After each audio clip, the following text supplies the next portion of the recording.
Mapalad at maligaya ang sumasampalataya sa di nakita ng mata.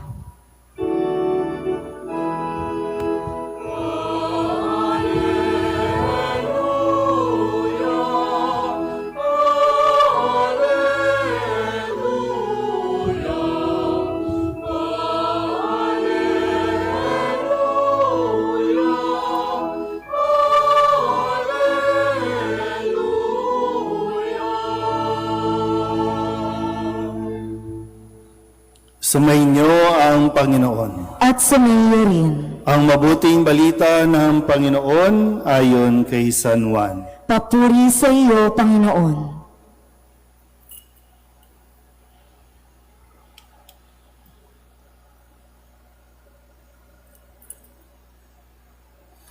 Kinagabihan ng linggo ding iyon, ang mga alagad ay nagkakatipon. Nakapinid ang mga pinto ng bahay na kanilang pinagtitipunan dahil sa takot nila sa mga Hudyo. Dumating si Jesus at tumayo sa gitna nila. Sumainyo ang kapayapaan, sabi niya.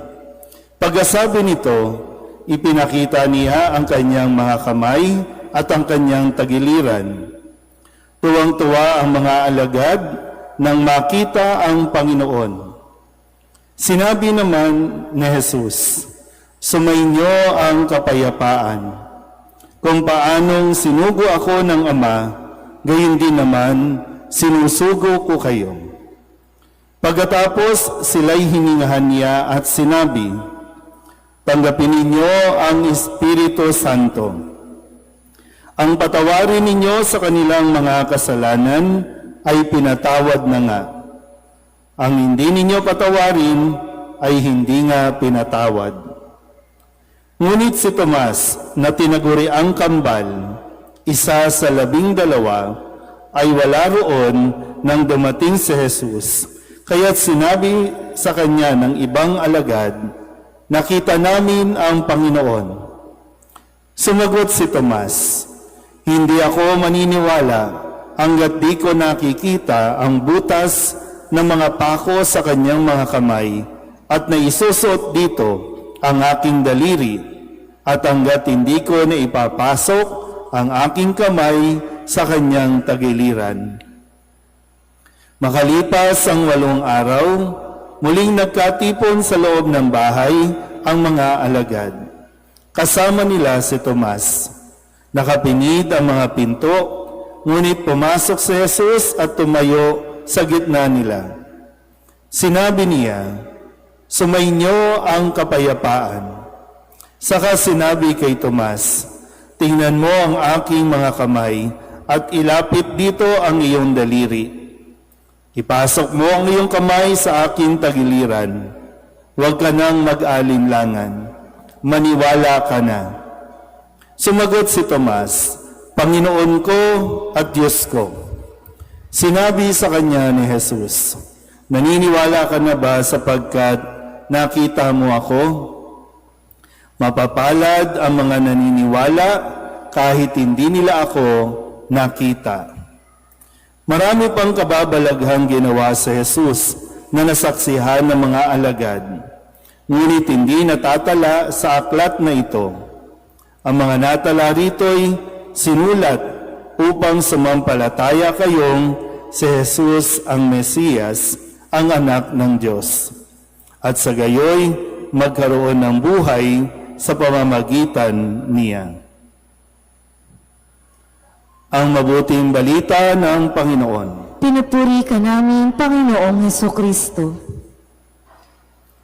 Isang mapagpalang hapon sa inyo pong lahat. Alam ko po mainit, pero sumagot kayo. Pakibati muna ang inyong mga katabi ng Happy Easter. So, tandaan po natin, no, nasa konteksto tayo at nasa panahon pa rin tayo ng Pasko ng pagkabuhay. 2 linggo pa lang ito at aabuti ng 40 araw, no, ang pagdiriwang ng Easter season bago tuluyang umakyat sa langit si Jesus sa langit. At ngayon, tuwing ikalawang linggo ng Pasko ng muling pagkabuhay, ay pinagdiriwang natin ang linggo ng banal na awa o divine mercy. Sabihin nyo nga po, mercy. So mula sa salitang mercy, atin pong pagnilayan ang mensahe ng ating Panginoong Hesukristo at nawa, subukan natin namnamin at subukan po natin na pagnilayan dahil hindi lang ito basta panawagan na ipagdiwang, kundi ang panawagan ay isabuhay natin ito. So, first letter natin sa salitang mercy, ang letter M na ang paanyaya sa atin, meet Jesus in your fear. Ano ba mga takot po ninyo? Sige nga, may mga takot ba kayo? Tatakot kayong mamatay, di ba? Natatakot nga kayong pag-usapan ng kamatayan. Pero isang bagay din, natatakot kayong harapin ang mga kaaway ninyo. Pati kaaway, natatakot tayong harapin yan, di ba? O kaya naman, yung mga inaway mo, natatakot kang harapin yan. Pero tingnan po natin, dahil sa Ebanghelyo na ginamit natin sa araw na ito, narinig natin na ang mga alagad ay nagtatago, nakapinid ang mga pinto dahil sa kanilang mga takot. Kasabay na rin niyang takot ay yung kanila pong guilt, pwedeng anxieties, kung siguro, kung mayroon lang depression na salita noon, baka mayroon na rin nagpapadepress nung panahong yan. Pero bahagi nga ng kanilang nararamdaman, yung guilt at yung isip na paano na tayo ngayon. Yung guilt na yung tumanggap sa kanila, si Jesus, tinatawag nilang Panginoon, pero nung mga nakalipas na araw, nung Huwebes Santo, lahat sila nagtakbuhan nang siya ay hulihin. Nung Biyernes Santo, wala din sila. Habang pinapahirapan si Kristo, sila nagtatago. Kaya isa ito sa guilt na nararamdaman ng mga alagad na wala sila na mga panahon na naghihirap si Kristo. Wala sila at hindi sila naging matapang na ipakilala ang kanilang mga sarili na associated sila kay Jesus. Pero dito sa kabila niyan, kaya nga ito po ay divine mercy. Kasi si Kristo ay nagpakita sa kanila sa kabila o sa gitna ng kanilang mga kinatatakutan.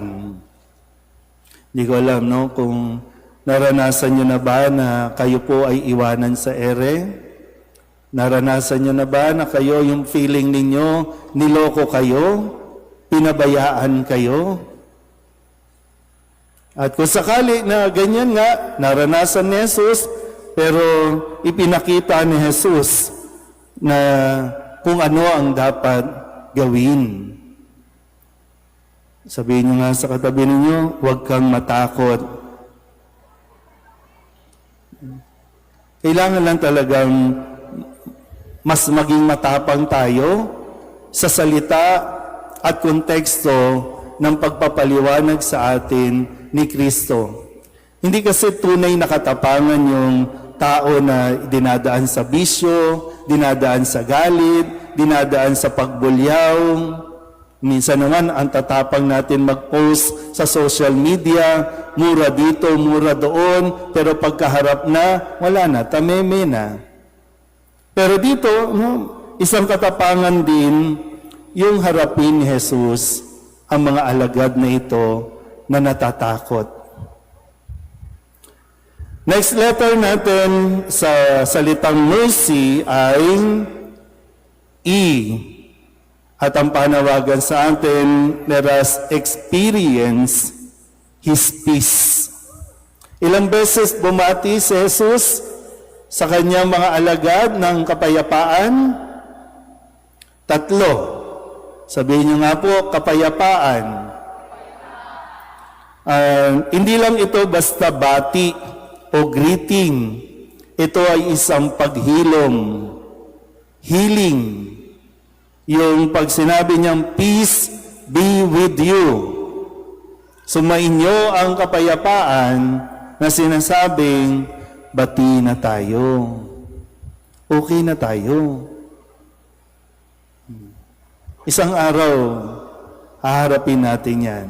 Isang araw magtatagpo kayo ng taong nakasakit sa iyo, ng taong nang iwan sa iyo, ng taong nanloko sa iyo.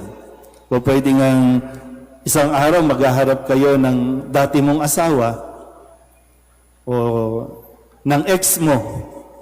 Isang araw maghaharap kayo ng tatay mo, ng nanay mo. Isang araw maghaharap kayo ng iyong kapatid.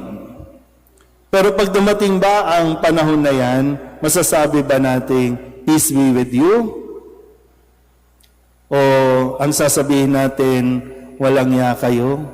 Walang ya ka? Kung anong ginawa mo sa amin, iniwan mo kami, pinabayaan mo kami, tapos ngayon nandito ka?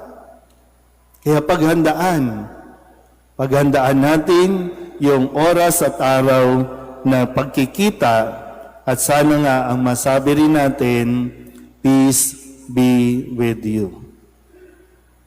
Hindi ko alam, no? Sana magkaroon din tayo ng lakas ng loob talaga, no? Kapag nakaharap natin itong mga politiko natin na wala nang inatupag, kundi pataasin ang presyo ng gasolina, masabi natin, peace be with you talaga. Next letter ay R. At ano ang R? Ang paanyaya sa atin, receive His mercy. Kasunod kasi ng pagkasabi ni Kristong, peace be with you. Ang kasunod niyan ay tanggapin ninyo ang Espiritu Santo. Kasi ang Espiritu Santo ang magbibigay sa atin ng lakas para tayo ay makapagpatawad. Kaya nga ang sabi ni Kristo, ang patawarin ninyo ay pinatawad na nga. Ang hindi ninyo patawarin, mumultuhin kayo. Hindi. Ang sabi, ang hindi ninyo patawarin, hindi rin patatawarin. Pero kay Kristo, pinatawad niya na ang mga nakasakit sa Kanya, pinatawad niya na ang mga alagad niya, kasi yun yung mas magpapalaya. Hindi lang kay Kristo na nasaktan, kundi pati sa mga nanakit para mapalaya tayo. Next letter ay letter C. At ang C, ang paanyaya, come with your doubts. Marami tayong pagdududa. Ano ba? Kakayanin pa ba natin itong krisis na ito? Yung pagdududa na ano ba? May matino pa bang politiko na tutulong sa atin? Yung pagdududa na kaya pa ba nating makabiyahe? Isa nakakaawa din po talaga, no? Kaya nga, kailangan matuto tayong maawa. Mas biruin nyo, yung mga farmers, ilang buwan nilang inasikaso, yung kanilang mga tanim, panahon na ng pag-aani, pagtitinda, wala. Walang bumibili. Kung mayroon man, hindi mailako. Kaya ngayon, nabubulok na lahat ng kanilang mga inani. Yung mga mangingisda, wala na rin. Hindi na makapalaon. Kasi ang puro ginagawa natin, puro ayuda. Akala naman, laking tulong ng ayuda. Akala naman, ang laki na nang nagawa nila sa ayuda. Yung 1,500, 3,000, isang araw lang. Pero isang buwan na maghihintay kung meron pa. Kaya dami nating pagdududa. Ang dami natin, Lord, totoo ka ba? Lord, lalo na siguro, hindi ko alam, may mga nasa ibang bansa na maya't maya may naririnig na pagsabog. Saan ba susunod na babagsak? Dito ba sa gagalangin? Mamaya pang 3:30, babagsak na dito? Ano ba, masusurvive ba natin ito? Pero, di ba, sa gitna ng ating pagdududa, dumating si Jesus at sinagot ang lahat ng pagdududa, lalo na dito, no, sa karanasan ng mga alagad. Ang uling letra ay letter Y. At ang paanyaya sa atin, let us yield in faith. Kumapit tayo sa ating pananampalataya. Kaya nga yung image po ng Divine Mercy, anong nakasulat? Jesus, I trust in you. At yung pananalig pa rin talaga. Kaya nga, lagi natin wala kang kakapitang iba kundi si Kristo. Kaya lang, mas mahilig nga tayong kumapit sa politiko kaysa kay Kristo. Kaya tinan mo, no?